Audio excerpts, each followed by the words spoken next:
Assalamualaikum warahmatullahi wabarakatuh.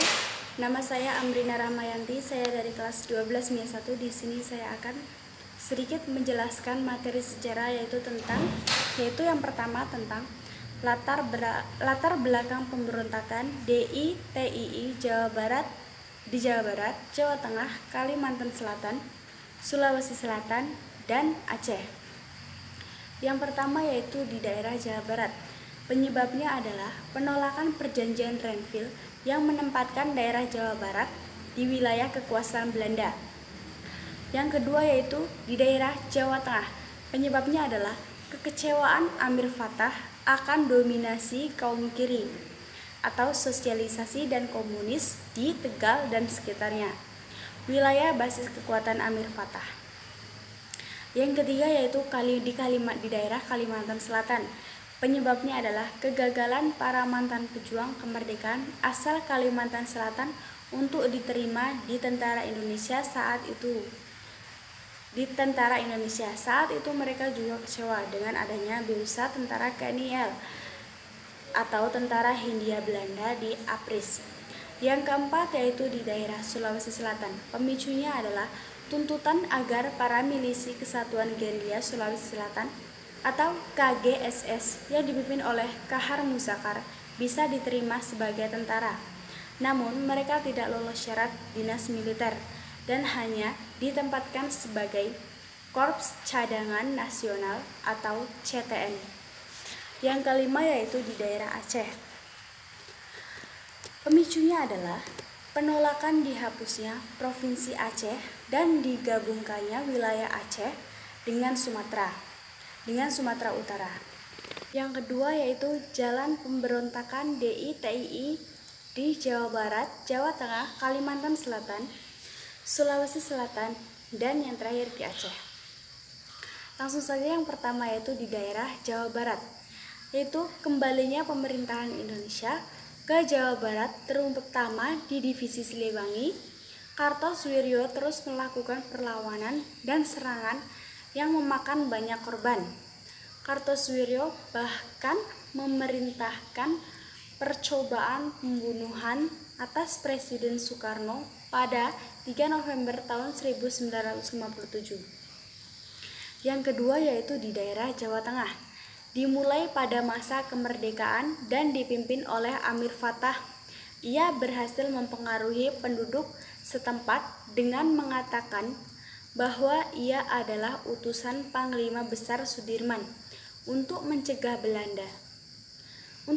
Belanda membentuk negara boneka di daerah Pekalongan. Yang ketiga yaitu di daerah Kalimantan Selatan. Ibnu Hajar membentuk Kesatuan Ranjat Jang Tertindas atau KRJT dan menyerbu pos tentara di Kalimantan Selatan pada bulan Oktober tahun 1950. Pemerintahan Indonesia awalnya berupaya menyelesaikan dengan cara damai. Namun, Ibnu Hajar yang sempat ditangkap dan dilepaskan untuk membujuk pemberontakan lain menyerah malah kabur dan meneruskan pemberontakannya. Yang keempat adalah di daerah Sulawesi Selatan. Pada tahap pemberontakan pertama, Kahar Muzakar dan kelompoknya menggunakan Pancasila sebagai ideologi gerakannya. Pada pemberontakan kedua, ideologi berubah menjadi ideologi Islam atau revolusi Islam dan mengirimkan massa. Yang terakhir yang kelima yaitu pemberontakan di Aceh. Dimulai dengan pernyataan proklamasi berdirinya Negara Islam Indonesia oleh Daud Berefeh. Proklamasi itu menyatakan diri bahwa Aceh sebagai bagian dari Negara Islam Indonesia. Daud Berefeh berhasil mempengaruhi banyak pejabat-pejabat pemerintahan Aceh khususnya di daerah Pidie. Yang ketiga atau yang terakhir yaitu tentang akhir pemberontakan DI-TII di Jawa Barat, Jawa Tengah, Kalimantan Selatan, Sulawesi Selatan, dan Aceh. Yang pertama di Jawa Barat, yaitu dibentuknya Operasi Pagar Betis karena pasukan TNI mengepung basis-basis pemberontakan DI-TII sehingga membatasi ruang gerak mereka. Akhirnya, tanggal 4 Juni tahun 1962, Kartosoewirjo berhasil ditangkap di Gunung Geber dan mengakhiri pemberontakan DI-TII di Jawa Barat.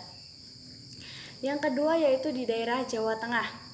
Pemberontakan dipatahkan setelah operasi militer di wilayah Banyumas, mengalahkan pasukan Amir Fattah.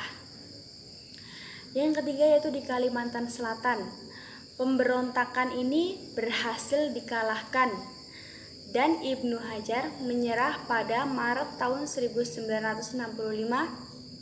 Yang keempat itu di Sulawesi Selatan. Pemberontakan ini berakhir setelah pada Februari Kahar Muzakar tertembak mati oleh pasukan ABRI. Yang terakhir yaitu di Aceh, pemberontakan ini berhasil diselesaikan dengan damai setelah dilakukannya musyawarah kerukunan rakyat Aceh pada Desember tahun 1962 dan dibentuknya kembali Aceh sebagai provinsi berstatus daerah istimewa. Oke, mungkin itu saja yang dapat saya sampaikan. Kurang dan lebihnya saya mohon maaf. Saya akhiri. Wassalamualaikum warahmatullahi wabarakatuh.